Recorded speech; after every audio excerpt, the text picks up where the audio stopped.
ابھی دیکھو سوات میں کتنا, میں باہر ملک میں تھا, مجھے تو پہلے میں نے کہا یہ شاید فیک ہے, اے آئی سے بنائی ہوئی ویڈیو ہے. کتنے دیر تک بےچارے اتنا بڑا خاندان دریا کے بیچ میں کھڑا ہوا ہے, کیا آدمی کی نیندیں اڑ جائیں اگر زیادہ سوچنا شروع کرے اس پہ. کوئی مدد کے لیے نہیں آیا. تو آپ کا کیا خیال ہے؟ دنیا والوں نے تو چھوڑ دیا, لوگ وقتی طور پر حکومت کو گالیاں دیتے ہیں, اس کے بعد ٹھنڈا ہو جاتا ہے معاملہ, رو دھو کے ختم ہو جاتا ہے. تو آپ کا کیا خیال ہے اللہ بھی چھوڑ دے گا؟ اللہ تھوڑی چھوڑے گا. آخرت تو اللہ نے اس لیے رکھی ہے, ان کی ایک ایک کی پکار, ایک ایک کی چیخ جو اپنے سامنے اپنے بچوں کو ڈوبتا ہوا دیکھ رہے ہیں, ان حکمرانوں کے گلے کا پھندا قیامت کے دن بنے گی. اللہ نہیں چھوڑے گا. فرعون نے کتنا ظلم کیا تھا, بنی اسرائیل عاجز آ گئے, اور موسیٰ علیہ السلام سے ایک دن تنگ آ کے کہنے لگے یا موسیٰ اوذینا من قبل ان تأتینا ومن بعد ما جئتنا, اے موسیٰ تیرے آنے سے پہلے بھی عذاب میں تھے, تیرے آنے کے بعد بھی عذاب میں ہیں, ہمیں تو کوئی فائدہ نہیں ہوا. حضرت موسیٰ نے کیا فرمایا؟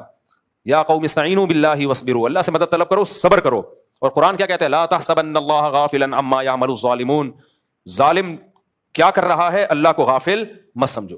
دنیا میں کسی بھی ملک میں یہ واقعہ ہوتا نا, سب سے پہلے وہاں کی انتظامیہ ریزائن دے کے الگ ہو جاتی, کیا فوراً الگ ریزائن دے دیتے وہ. تو اس کے لیے بہت اعلیٰ کوالٹی کا بغیرت بننا پڑتا ہے, جو بہت ہی کوئی جری ہوتا ہے نا گناہوں پر, اسی کا ظرف ہوتا ہے. میں نہیں سمجھتا کہ دنیا میں کہیں ایسا دردناک واقعہ ہوا ہو.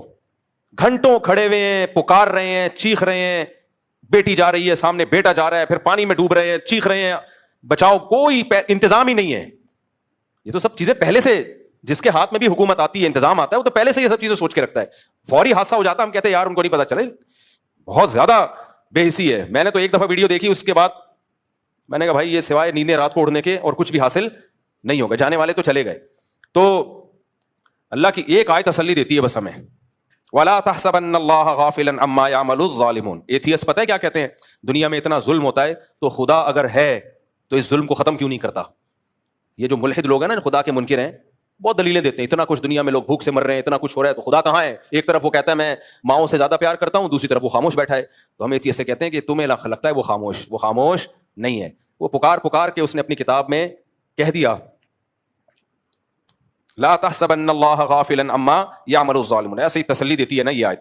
دیکھو ظالم کے بارے میں نا, جو بڑے ظالم ہوتے ہیں ان کے لیے نرم جذبات رکھنا بھی ظلم ہے, یہ خوب سمجھ لو. بعض دفعہ آدمی جب بالکل ہی غیرت لیس ہو جاتا ہے نا, جیسے ڈاکوؤں کو لوگ پکڑ کے چھوڑ دیتے ہیں کہ ہائے ہائے بیچارہ, تو ڈاکو کو تو جس نے چھوڑا ہو نا اس کو نہیں چھوڑو, پھر کبھی بھی اس کو کبھی نہ چھوڑو, کیونکہ یہ ڈاکو سے بھی زیادہ پتھر دل ہے.